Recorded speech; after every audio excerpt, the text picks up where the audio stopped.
Martin Scorsese's Goodfellas opens with a body in a trunk. Henry Hill, Tommy DeVito, and Jimmy Conway stabbing a man who won't stop breathing. Henry tells us right there, as far back as I can remember, I always wanted to be a gangster. And for 2.5 hours, we watch him get exactly what he wanted.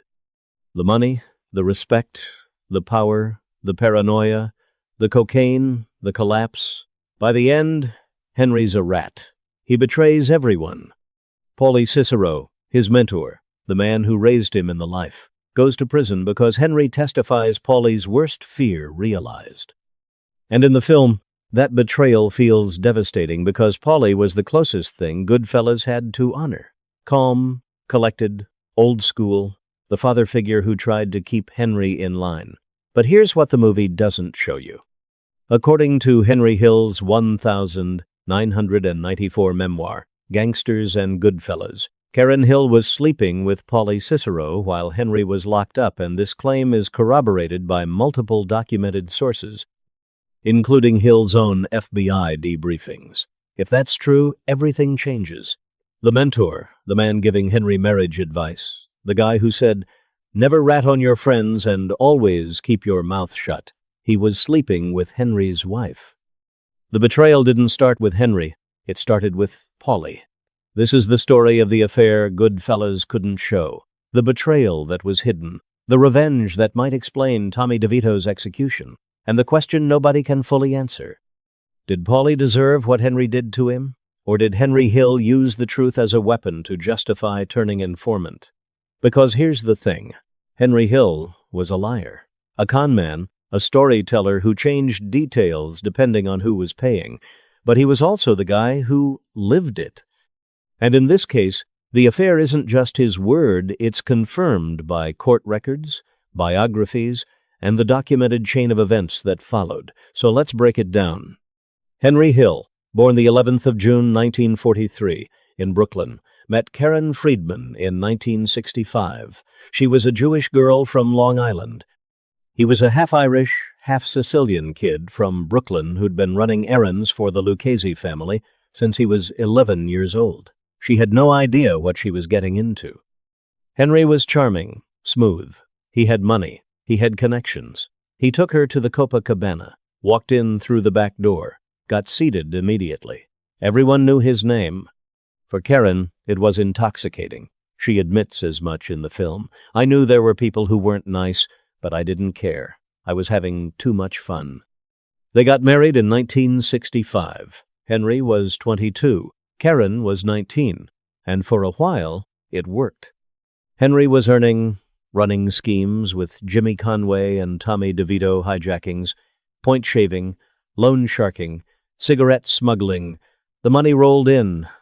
Karen had kids, 2 of them, a daughter, then a son. Henry bought her a house, clothes, jewelry. He kept her in the life without letting her see the blood. But Henry was also a cheater constantly. He had a girlfriend named Janice Rossi. Karen knew about her. The whole neighborhood knew. And Karen hated it.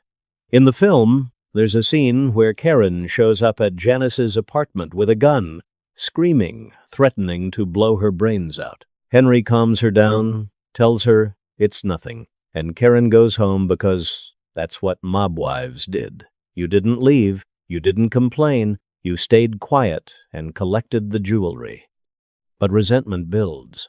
And when Henry was arrested in November 1972 for beating up a man in Tampa who owed money, Karen was already exhausted. Originally sentenced to 10 years, Henry was sent to Lewisburg Federal Penitentiary in Pennsylvania, the same institution where his own capo, Paul Vario, was simultaneously serving time for tax evasion. And for the first time in their marriage, Karen was alone. No money coming in, no protection, no husband, just 2 kids and a lot of bills. Paul Vario Paulie Cicero in real life, played by Paul Sorvino in the film, was born the 10th of July, 1914, in Brooklyn. Married, father of multiple children, he ran the Lucchese family's operations in Brooklyn out of a taxi stand and a pizzeria. He was calm, controlled, the kind of guy who never raised his voice, because he didn't need to. When Henry went away, Paulie made sure Karen was taken care of, or so it seemed. In the film, Karen goes to Paulie for money. She's desperate. Henry's in prison. She's got no income. Paulie hands her envelopes. Cash. He tells her, "Don't worry, we take care of our own." It's presented as loyalty, as the mob's twisted version of honor. But according to Henry Hill's documented account and corroborated by the Wikipedia entry on Hill himself, Karen and Paulie weren't just meeting for envelopes. They were having an affair. Wikipedia states it plainly. While Hill was in jail, his wife Karen had an affair with Vario. This isn't rumor. It's in the record. Henry claims he found out about it after he got out of prison in July 1978. He says other guys in the crew hinted at it, joked about it, made comments. He says Karen admitted it eventually, though she's always denied it publicly. And Henry says Paulie never apologized, never explained, just acted like nothing happened, because what was Henry going to do? Confront his capo, the man who could have him killed with a phone call. Henry kept his mouth shut, but the resentment festered. Now, here's where it gets even darker. Tommy DeVito, Tommy DeSimone, in real life, born the 6th of June 1946, and played by Joe Pesci in the film, was one of Henry's closest friends. Volatile, dangerous, the kind of guy who'd shoot someone over a perceived insult. And according to multiple documented sources, while Henry was in prison, Tommy attempted to rape Karen. The details are confirmed in FBI records, in Hill's memoir, and in multiple organized crime histories. DeSimone attacked her. Karen has never publicly confirmed this, but the paper trail doesn't need her to. And here's the twist. On the 14th of January 1979, just months after Henry got out of prison, Tommy DeSimone disappeared. In the film, it's portrayed as revenge for the Billy Batts murder. Tommy had killed William Billy Batts Bentfina, a made man in the Gambino family, back on the 11th of June 1970. The Gambinos waited 9 years. Then in January 1979, they lured Tommy to what he thought was his initiation ceremony. Instead, he was shot in the back of the head. Justice for Batts. That's the official story. That's what the film shows. But Henry Hill told a different version. He claimed that Paul Vario informed the Gambino family specifically through John Gotti's crew about Tommy's involvement in the Batts murder. Paulie gave Tommy up. Why? Because Tommy had assaulted Karen, and Karen, as documented, was sleeping with Paulie. Tommy crossed a line. He touched something that belonged to Paulie, and Paulie retaliated by using the Batts murder as the excuse. If this version is true and the documented chain of events strongly supports it, it means Tommy's execution wasn't just mob justice, it was revenge. Personal, intimate revenge. Paulie Cicero, the calm, honorable boss, the man who preached loyalty and tradition, had his friend killed because of a woman who was married to another member of his crew. The hypocrisy is staggering. But here's the problem. Henry Hill was not a reliable narrator. He lied constantly. He changed stories. He exaggerated. He told different versions of events depending on who was interviewing him. Nicholas Pileggi, who wrote Wise Guy in 1985 and co-wrote the Goodfellas screenplay with Scorsese, interviewed Henry for years, and Pileggi never mentioned the affair in the book. Why? Maybe Henry didn't tell him. Maybe Pileggi didn't believe it. Maybe he thought it wasn't relevant to the story he was telling. Or maybe Henry saved it for later. Because think about it. Henry Hill signed his FBI informant agreement on the 27th of May, 1980. His testimony led to 50 convictions, including Paul Vario's, who was convicted in 1984 for fraud, and again in 1985 for extorting over $350,000 from air freight companies at JFK Airport. Henry sent his mentor to prison, and he had to live with that. He had to live with being a rat. So what's a good way to justify it? Reframe the betrayal. Make Paulie the bad guy. Say, he slept with my wife. He betrayed me first. I just returned the favor. It's convenient. Too convenient. And Karen Hill has never confirmed it publicly. She's admitted Henry cheated constantly. She's admitted the marriage was a nightmare. But she's never said out loud, Yes, I had an affair with Paulie. So we're left with Henry's word and the documented record. And the record says it happened. But here's what's fascinating. There's a line in Goodfellas that feels different once you know about the affair. Henry's in prison. Karen's struggling. She goes to Paulie for help. And Paulie says, "Don't worry, I'm going to talk to Karen. I know just what to say to her, especially to her." Watch Paul Sorvino's face when he says that line. There's something in his expression. A slight smile, a knowing look. It's subtle. Maybe it's nothing. Or maybe Scorsese knew about the documented affair and left that line in as a breadcrumb, a hint for people who knew the real story. Because here's the thing, Scorsese and Pileggi made choices. Goodfellas premiered at the 47th Venice International Film Festival on the 9th of September 1990, where Scorsese won the Silver Lion for Best Director. It was released wide on the 19th of September 1990, earned $46.8 million against a $25 million budget, earned a 94% score on Rotten Tomatoes, received 6 Academy Award nominations, including Best Picture, and won Best Supporting Actor for Joe Pesci. It was selected for preservation in the National Film Registry by the Library of Congress in 2000, but it is not a documentary, it's a story. They compressed timelines, they combined characters, they left out details, and they shaped the story to create specific emotional effects. Paulie Cicero is the moral anchor of the film, the old-school boss, the man who represents the Mafia's code. Even as that code crumbles around him, he tells Henry, "Never rat on your friends." He tries to keep order in a world that's falling apart, and his tragedy is that he fails. The film works because Paulie's fall is tragic. He's not innocent, he's a criminal, but he's dignified. He has principles, even if those principles are twisted. And when Henry betrays him, it hurts. It's emotional. We feel the weight of it.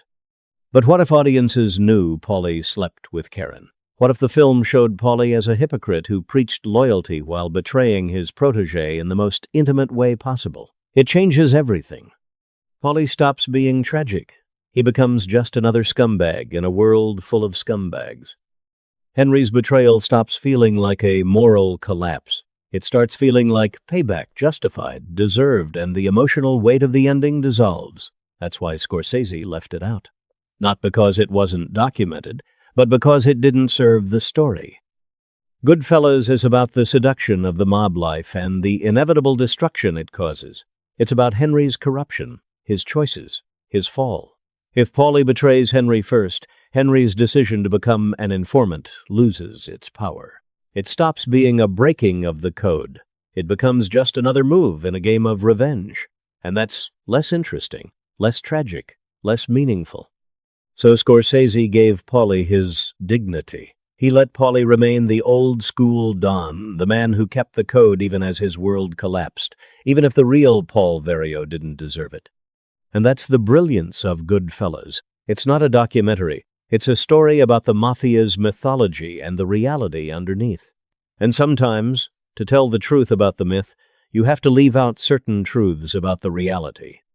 Henry Hill died on the 12th of June, 2012, one day after his 69th birthday.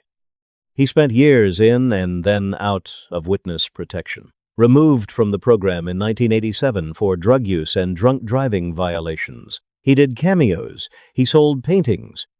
He gave interviews where he contradicted himself constantly. In some, he said Paulie was like a father to him. In others, he called him a hypocrite and a backstabber. Karen Hill divorced Henry in 1989, a year after Paulie died.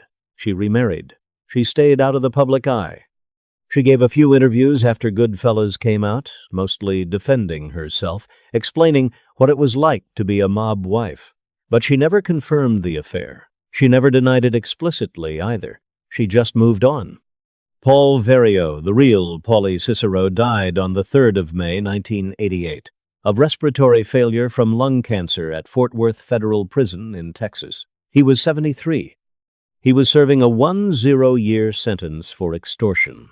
Henry's testimony put him there. Vario never spoke publicly about Karen, never addressed the affair. He kept his mouth shut, lived by the code, died behind bars. But here's what we do know. The Mafia is built on loyalty, but loyalty is selective. It's conditional. It applies when it's convenient. Paulie preached loyalty to Henry. But the documented record shows Paulie violated that loyalty the moment it benefited him. He slept with Karen. He gave up Tommy. He maintained his power and control, and everyone else paid the price. And if any part of Henry's narrative is embellished, it's still the perfect embellishment because it does exactly what Henry needed it to do. It reframes his betrayal as justified. It makes him the victim instead of the rat. It turns Paulie from a tragic figure into a villain, and it lets Henry sleep at night knowing he destroyed the man who destroyed him first. Either way, the story reveals the same truth. The Mafia's code of honor is a myth. Loyalty is a weapon. Trust is a liability. And everyone eventually betrays everyone.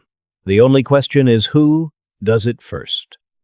Goodfellas ends with Henry Hill in witness protection, eating egg noodles and ketchup, complaining about his boring new life. He says, "I'm an average nobody. I get to live the rest of my life like a schnook. It's funny. It's sad. It's the price he paid for survival." But the film doesn't tell you that the man who preached loyalty died alone in a federal prison in Texas, that Tommy DeSimone vanished without a grave, or that the three central figures of the story, Henry, Paulie, and Tommy, all ended exactly the same way: used up, discarded, gone. Maybe Henry didn't break the code. Maybe the code was already broken. Maybe Paulie broke it first. Maybe the whole thing was rotten from the beginning, and Henry just saw it clearly before everyone else did. Or maybe Henry invented the whole affair story to make himself feel better, to give himself permission to live with what he did. To tell himself, "I didn't betray my father figure, he betrayed me first." We'll never know which version is the complete truth. But for once, the documented record and Henry Hill are saying the same thing, and that alone should make you look at that film differently.